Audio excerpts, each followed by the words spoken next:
investing in a reserve planet might be a good idea given what has been happening on Earth lately. The cost would be just a little over $20 trillion, but some good real estate only came on the market. The discovery of 7 Earth-like planets orbiting a nearby star has made all of them think again of spatial colonization. Found by NASA's Spitzer space telescope and the TRAPPIST telescope, there appear to be at least 7 Earth-sized planets orbiting the star TRAPPIST-1. The biggest surprise is that 3 or 4 of these planets are in the Goldilocks area, not too far from the star, not too close, not too big for a planet, not too small, a sweet spot where liquid water is stable and right with an atmosphere in which life could develop or survive if it is transplanted. All these planets are similar to several planets in our own solar system, but the 4th planet, TRAPPIST-1e, seems the most favorable for life. So we just have to make a boat that can travel close to the speed of light. Over the years, many ideas have come up to do so, especially from nuclear fusion, such as the Buzzard-Ramsay from the Niven series, which is fueled by the collection of interstellar hydrogen to merge.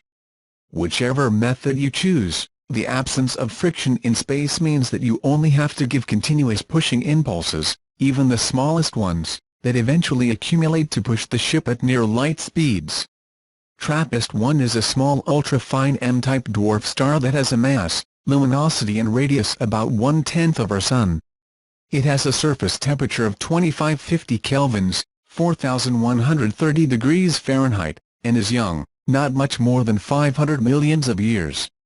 Our Sun is a yellow G-star with a surface temperature of 5778 kelvins, 9941 degrees Fahrenheit, that was formed 4.5 billion years ago.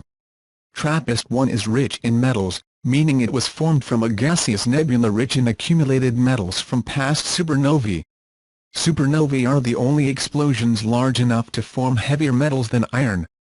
The TRAPPIST-1 star is just larger than Jupiter, but the TRAPPIST-1 worlds are very similar to some of the smaller planets in our own solar system, such as Earth, Mars and the frozen satellites of the outer solar system.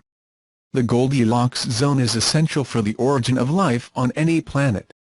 For life to develop, liquid water, throughout the year, an atmosphere, carbon and some common elements such as sulfur and nitrogen, and some common energy sources such as lightning, volcanic heat, ultraviolet radiation, impact of ocean waves or few others. Carbon is essential because it is the only element that can bind itself almost an infinite number of times to form increasingly complex compounds.